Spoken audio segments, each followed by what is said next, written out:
Hey, peace and blessings, everybody. Gerald Hassan, the Cheers to Light the Minds Enterprise. Happy Sunday to you. I'm sorry. Happy Sunday. Happy Sunday. Fun day to you. I have a task. I have a task I want to extend out to you that I want you to embark upon. And this task, I want you to carry it out throughout your days, all day, all week, and hopefully for the remainder of your life. And this task is this here. I want you to start questioning the way you feel. I want you to question the way you feel, like why you feel the way you feel. Whatever that feeling is, if it's anger, pleasure, impatience, frustration, whatever it is, I want you to question it, and not to the point to like, oh, I feel this way because somebody pissed me off, or I feel this way because I don't like arrogant people. Listen, I want you, because it's personal. And I'm going to tell you something. Anytime your answer has something to do with the outside world, that's not the answer. I want you to dig deep into finding out why you allow things to affect you the way it do. Anytime you feeling whatever you feel, I want you to really get to know thyself. I want you to really get deep into really understanding why you feel the way you feel at the moment that you're feeling it. Why you think the way you think. Why certain things people say trigger you the way it do. Why it bothers you. Why it makes you happy. Why it frustrates you. Why it makes you feel uncomfortable. I want you to really dig deep into yourself. And again, if the answer is ever something to deal with something external, that isn't the answer. Dig deeper. The work isn't done. And to take this a step further, I don't want you just to understand why certain things make you feel the way you feel, but I also want you to operate from this position as well. I want you to operate from a position of mindfulness. Be mindful of the terminology you use, the way you explain things. Speak accurately when you explain something. I guarantee it that when you begin to use terminologies and words that explain things accurately, not relatively, because that is not a real accurate way of saying something. If I say, oh, you talk a lot, you see, that's not an accurate way of really saying that. I want you to work on using words or explaining things accurately to people. When you talk, work on using, be careful of the terminology you use, because words have life. Words have a nature of its own. And I'm going to tell you something. How they say words are never hurt.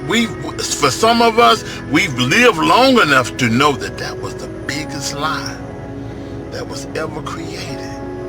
That words never hurt.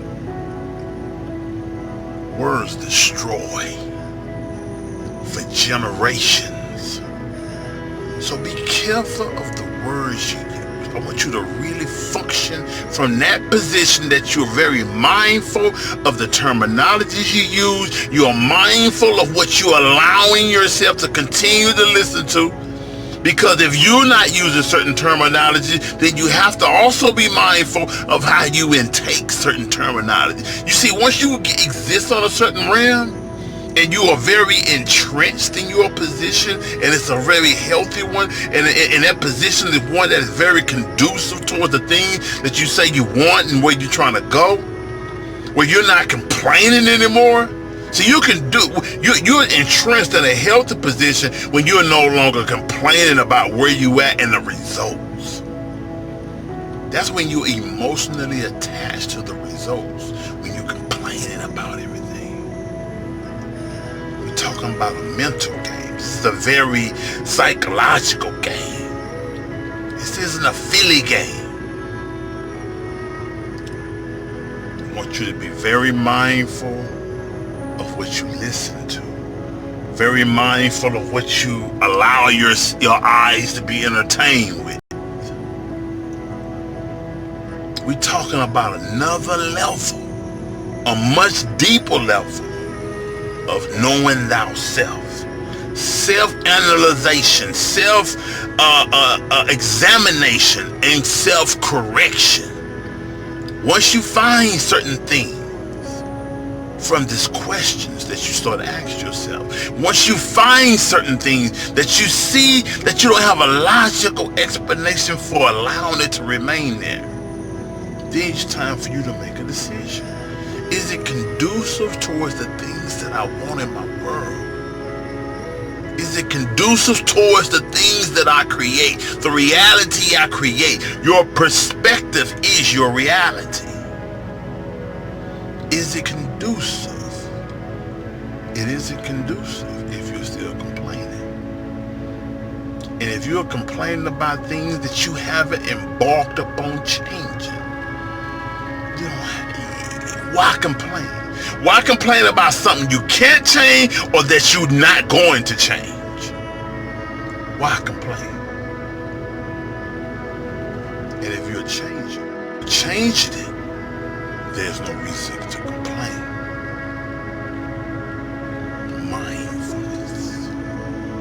Mindfulness. Question how you feel, what you listen to. Question how you feel. Be mindful of what you listen to. And be mindful of what you allow your eyes to be entertained with.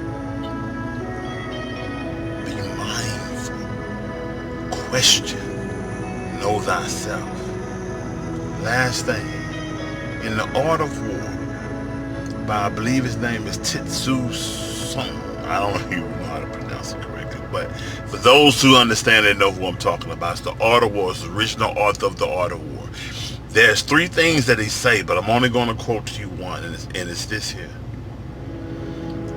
A person that knows thyself and knows thy enemy is successful 100% of the time. Peace and blessings.